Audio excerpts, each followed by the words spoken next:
কাতারের সড়ক দুর্ঘটনায় নিহত ৫ বাংলাদেশির গ্রামের বাড়ি সিলেটের কানাইঘাটে চলছে শোকের মাতম। একই এলাকায় ৫ নিহতের বাড়ি হওয়ায় এলাকা জুড়েই আহাজারি। এই বিষয়ে আরো জানাতে যুক্ত হচ্ছেন সন্দীপন শুভ। শুভ, জানাবেন নিহতের স্বজনরা কি বলছেন আর মরদেহ কখন দেশে আসবে জানতে পেরেছেন কিনা?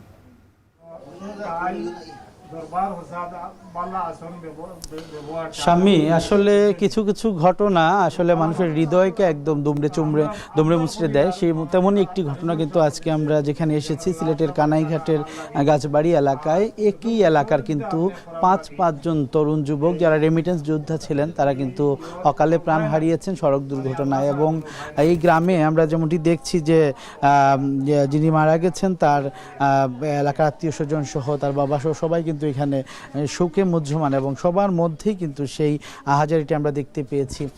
এবং আমি যদি একটু আপনাকে জানিয়ে রাখতে চাই যে কানাইঘাট উপজেলার বিশেষ করে দুইটি ইউনিয়ন, ঝিঙ্গাবাড়ি ইউনিয়ন এবং ৭ নং বাণীগ্রাম ইউনিয়ন, এই দুইটি ইউনিয়নে কিন্তু এই ৫ জন যুবকের বাড়ি ছিল যাদের আসলে কর্মসংস্থান ছিল মধ্যপ্রাচ্যের কাতারে। এবং আমরা যতটুকু জানতে পেরেছি গতকাল অর্থাৎ শনিবার সকালে তারা যখন কাজের উদ্দেশ্যে বের হন তখন কিন্তু কাতারের শাহানিয়া এলাকায়, শাহানিয়া শহরে কিন্তু একটি সড়ক দুর্ঘটনায় মাইক্রোবাস সড়ক দুর্ঘটনায় কিন্তু পতিত হন তারা। এবং সেই ঘটনাস্থলে কিন্তু ৬ জন একসাথে মারা যায়, ৫ জন বাংলাদেশি এবং ১ জন ভারতীয় নাগরিক বলে জানা গেছে।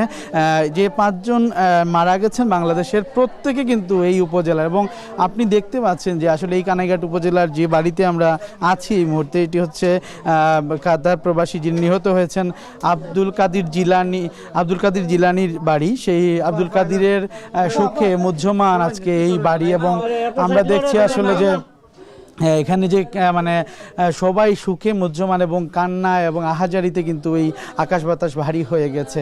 এবং তারা আসলে প্রত্যেকেই বলছেন একমাত্র উপার্জনক্ষম ব্যক্তিটি ছিলেন সেই আব্দুল কাদির জিলানি। শুধু জিলানি নয়, আমরা দেখেছি যে আমরপুর গ্রামের জিবাল আহমেদ, আকতালুক গ্রামের মোস্তাক আহমেদ ও জুবের আহমেদ এবং মাস্তালুকের জসিমউদ্দিন, এই ৫ জনই কিন্তু তারা আসলে এই পরিবারগুলোর একমাত্র সম্বল ছিলেন এবং তারাই কিন্তু বাঁচিয়ে রেখেছিলেন এই পরিবারগুলোকে। কিন্তু এই যে হঠাৎ করে তাদের অকাল মৃত্যু হলো সড়ক দুর্ঘটনায়, আসলে তাদের পরিবারগুলো দিশেহারা হয়ে পড়েছে এবং তারা আসলে কিভাবে চলবে বা তাদের সহায় সম্বলহীন হয়ে পড়েছেন আসলে তারা। এবং আমরা তাদের সাথে কথা বলেছিলাম, তাদের যে বিলাপ সেই আহাজারি আসলে মেনে নেওয়ার মতো নয়। এবং বিশেষ করে এই যে মধ্যপ্রাচ্য প্রবাসীরা তারা যে এত কষ্ট করে তাদের যে একটা সুখের স্বপ্ন ছিল সেই স্বপ্নগুলো কিন্তু ভেঙে গেছে। এবং আমরা যতটুকু জানি এই গ্রামের বিশেষ করে আমরা যার ঘরে রয়েছি আব্দুল কাদির জিলানি মাত্র 2 মাস পরে তার বিয়ে করার কথা ছিল এবং তিনি কিন্তু এখানেই তার একটি নতুন ঘর করেছিলেন, একটা সুখের স্বপ্ন দেখেছিলেন। সব কিছুই কিন্তু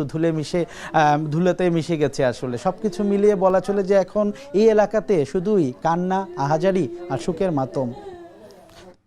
সিলেটের কানাইঘাট থেকে যুক্ত হচ্ছিলেন সন্দীপন শুভ।